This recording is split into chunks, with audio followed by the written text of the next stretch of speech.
Hi there, good morning, and welcome to the Westford Tower. I hope you're doing well. So, this is a timeless reading for you. Excuse the traffic outside, that's on the motorway, and it's quite a way away. So, if we pick that up, I really do apologise. So, it's a beautiful day here in South Wales. It's very early actually, and I have tried to record this reading so many times now. It's ridiculous. So I'm determined to get this message out. So this morning I woke up and I had this download, I guess you could call it. Um, I was to be thinking about one thing and ended up thinking about this, and so it's about self-love, and basically I keep it brief, and I'll get into the cards then. So, but I feel it's tied into this anyway. So self-love, it's it's very difficult as a human to say we love ourselves. It's egotistical thing, we think, oh, that just sounds absolutely ridiculous. I mean, what on earth? I mean, love myself. Um, just imagine if you, and this is what I got, um, love yourself like you love another, okay, unconditionally.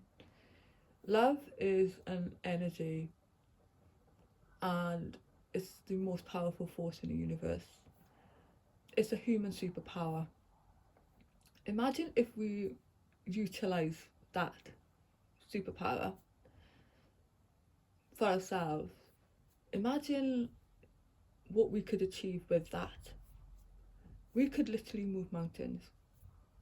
Love move mountains, in my opinion. I mean, just think about what you would do for your own child. You love them unconditionally. You would do anything for them. Imagine if you thought that about yourself. Again, it's not egotistic.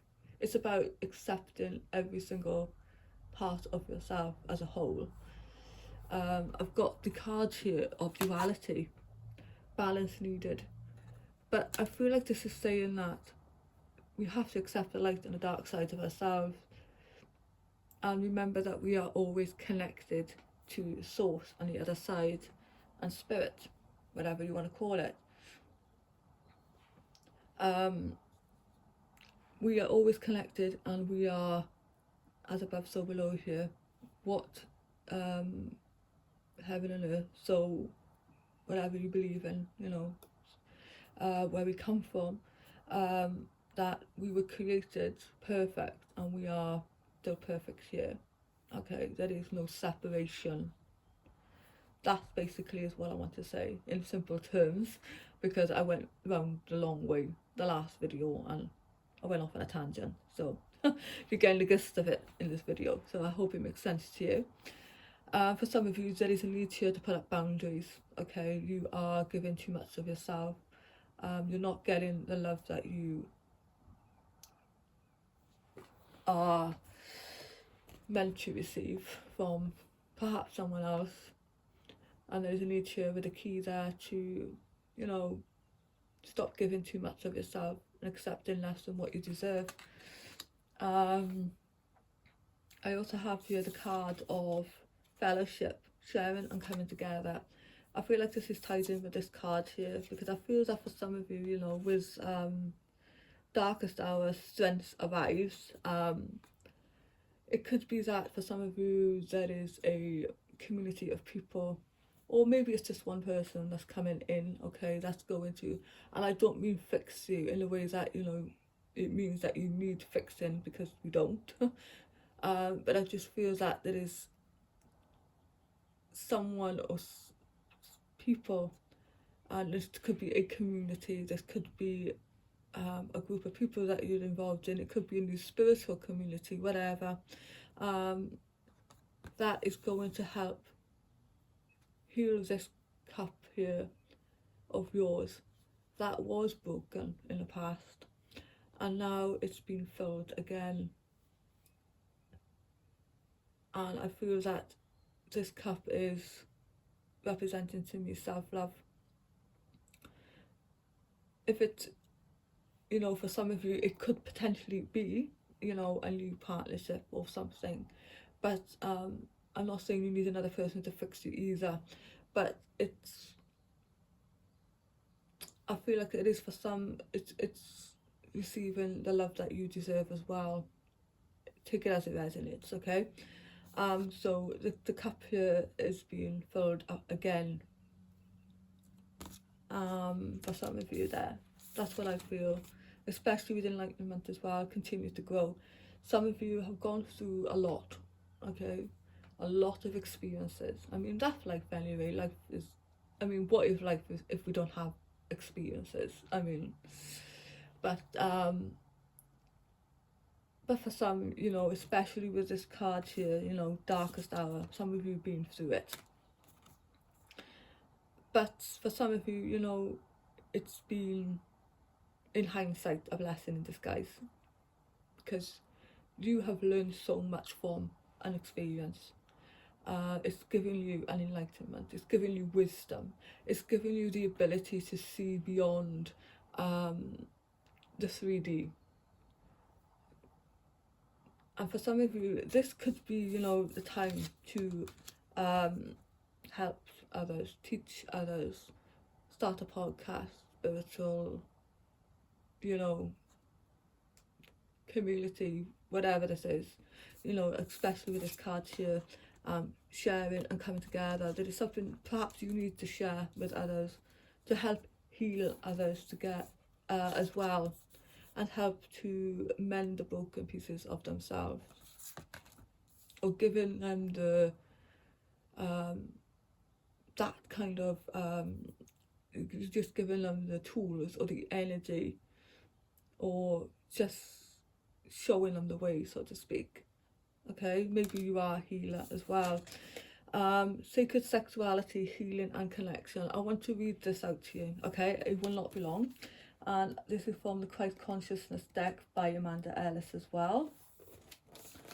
So you may feel as though sacred sexuality is something that has passed you by, has been lost, or is an unobtainable goal.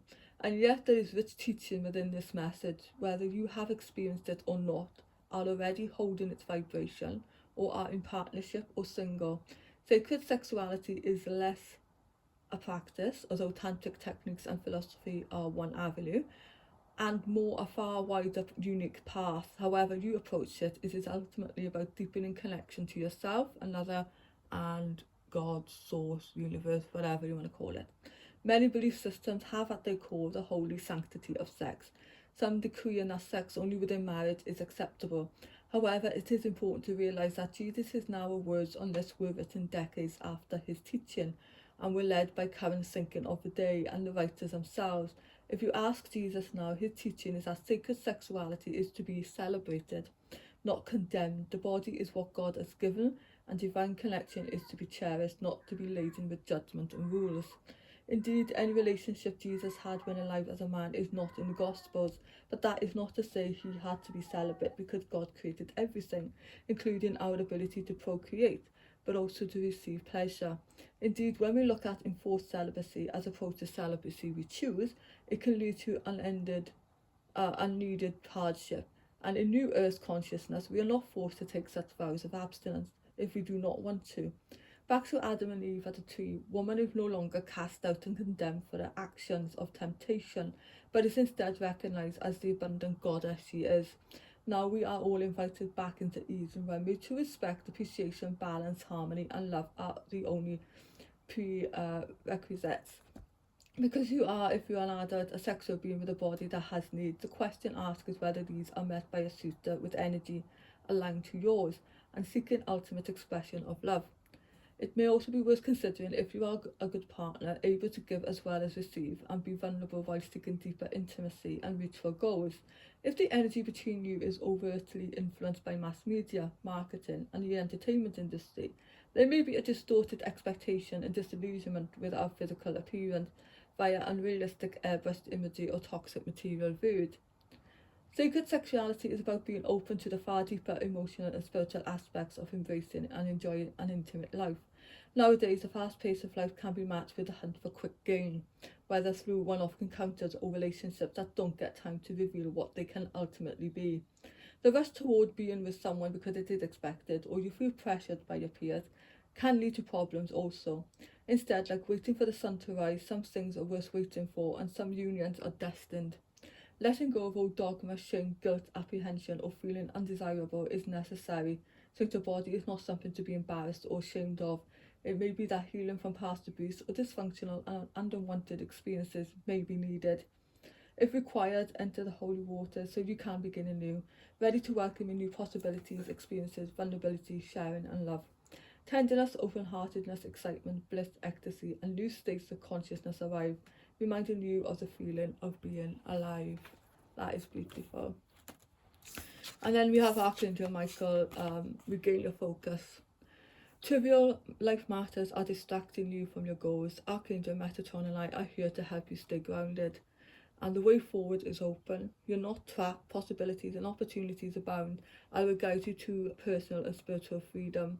So for some of you, maybe you are too concentrated right now on just, yourself. I mean, it could just be the flaws, it could be, just a physical self appearance maybe. It could just be that you are, looking and actively searching for love.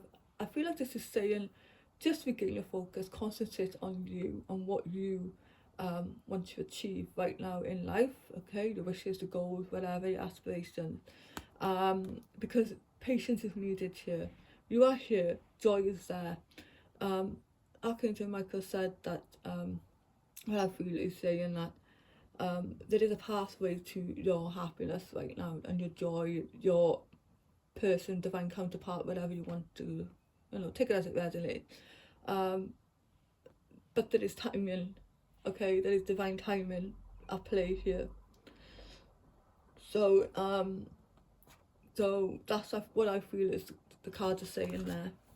And then we have tea leaf for you very quickly because I feel like it's gone on too long. Success, okay? Cheerful, someone new is entering your life.